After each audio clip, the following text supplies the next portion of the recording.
Perempuan yang menikah lagi dengan laki-laki satu lagi tanpa surat cerai dari yang pertama, maka tak ada satupun kuah yang mau menikahkannya.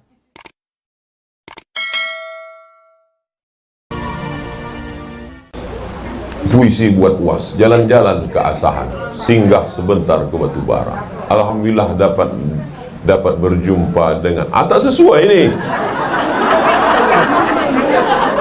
Alhamdulillah dapat berjumpa dengan guru yang dirindukan. Semoga senantiasa sehat dan bahagia.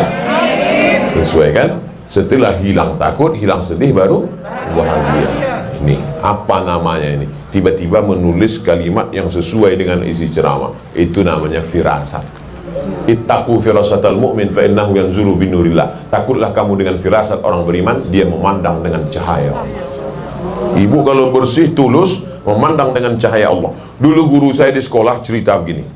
Ada seorang laki-laki, pesan dia ke bininya, kau kalau apapun yang kau buat, ucapkan bismillah. Dia mau memasak, bismillah. Dia mau mencuci, bismillah. Dia mau memandikan anak, bismillah. Rupanya lakinya ini agak jahat sedikit. Cemana supaya biniku ini mati. Dia ambilnya ular berbisa, dimasukkannya dalam tempat beras. Maksudnya biar supaya pas bininya nanti mau masak, dipatuk ular, mati. Supaya dia bisa macam tahu aja. Nah, akhirnya dimasukkannya ular berbisa ke dalam tempat beras tadi. Tiba-tiba pas malam itu dia balik ke rumah, ditengoknya masakan udah siap. Kok tak mati dia? Heran dia, kok tak mati? Ditengoknya tempat beras tadi, mau menengok ular tadi apakah lepas. Tidak, di senternya lah, senternya kan. Ibu mau cepat aja lakinya tadi mati. Ini menunjukkan dendam. Tenang dulu, selesai. Begitu ditengoknya tempat beras tadi, tengoknya tempat beras, rupanya ular itu sudah berubah menjadi emas. Kenapa ular itu berubah menjadi emas? Semua kita mengucapkan bismillah. Kenapa berubah menjadi emas? Keikhlasan dan ketulusan. Berubah menjadi emas. Tobat si laki-laki, tak jadi dia mati, Bu. Saya tahu semua ibu menginginkan dia mati, tapi ibu yang ikhlas tadi tak mau lakinya mati. Saya tahu ibu, solidaritas ibu kuat dengan dia tadi. Paham saya itu, paham saya. Maka nanti sebelum memasak, tengok-tengok dulu tempat beras. Izin bertanya Pak Ustadz, saya pernah membaca istri yang durhaka tak dapat syafaat dari Rasulullah. Durhaka seperti apa yang dimaksud itu Pak Ustadz? Prinsipnya begini, baik sama suami, baik sama orang tua, la ta'ata li makhluqin fi ma'syiatil khaliq. Tak boleh taat kepada makhluk kalau maksiat kepada Allah. Jadi yang dimaksud durhaka pada suami, suami nyuruh sholat, dia tak mau. Suami nyuruh baca Quran, dia tak mau. Suami nyuruh berjilbab, tak mau. Kok kenapa tak berjilbab, dek? Alah abang, baru pengajian 2 kali online, mau jadi ustaz pula. Sambal abang pakai lado hijau nanti. Nah, itu bukan durhaka itu namanya suami istri duralek, lebih tinggi lagi dari itu. Di atas ini.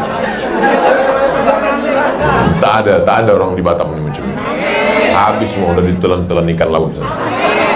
Ya pula diaminkan. Dah, insya Allah ibu semuanya solihah. Bagaimana perempuan yang tak cocok lagi dengan suaminya, lalu kemudian dia menikah tanpa surat cerai? Perempuan yang menikah lagi dengan laki-laki satu lagi tanpa surat cerai dari yang pertama, maka tak ada satupun kuah yang mau menikahkannya. Karena Pak Kuah pasti akan menanya judul lagunya, kau masih gadis atau sudah janda? Kalau dia gadis, ada surat keterangan orang tuanya. Kalau dia janda, ada sertifikat cerai dari pengadilan. Kalau dia nikah siri, maka orang yang menikahkan siri itu bisa dipidanakan. Negara Kesatuan Republik Indonesia. Dia sudah tak ada kecocokan karena sudah tak serumah 3 tahun. Maka namanya khulu. Pakai ain, khulu. Si perempuan ini menggugat ke pengadilan. Tapi katanya kalau perempuan menggugat bergoncang tiang aras Pak Ustadz. Kalau laki-laki itu soleh, laki-laki itu soleh, baik, digugatnya. Kugugat dia Pak Hakim. Kenapa kau gugat? Gak maco, kampungan. Nah, itu bergoncang tiang aras. Tapi kalau laki-laki tadi tak ngasih nafkah, mau mukul sampai biru-biru, kan banyak perempuan sekarang biru-biru matanya.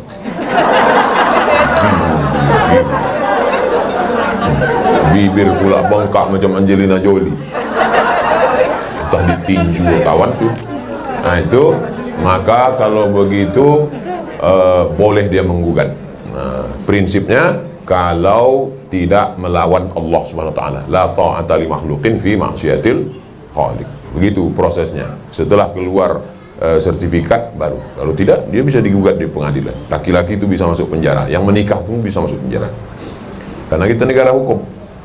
Mohon nasihatnya Pak Ustadz, dalam kondisi Covid dengan kondisi ekonomi yang tak stabil, bagaimana menyikapinya dalam rumah tangga? Karena banyak. Itulah yang udah dibahas selama 1 jam tadi. Oh lah mak payahnya. Itulah yang kita bahas dari tadi.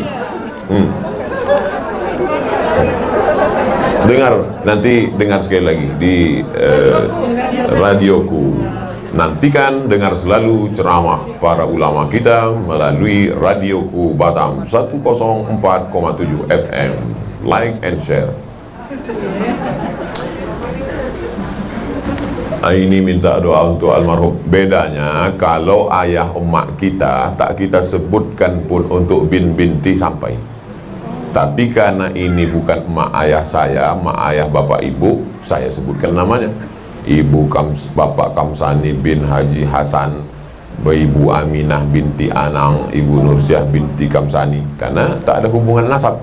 Kalau ibu, untuk ayah emak, ibu sholat malam, pahalanya langsung sampai, automatically, langsung, otomatis. Bayangkan ibu punya anak ibu hafal Quran, satu hari dia ngulang hafalan 2 juz, 1 bulan hatam, 1 tahun hatam, 1 bulan hatam 2 kali, setahun hatam 24 kali.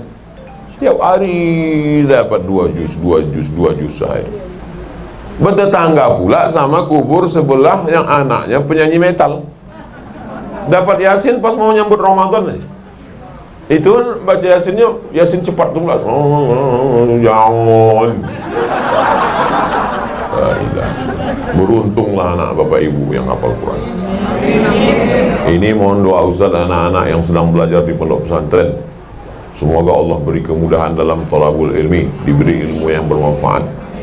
Ini doa kedua. Doa yang pertama itu yang paling penting, tahan jadi pesantren. Betul.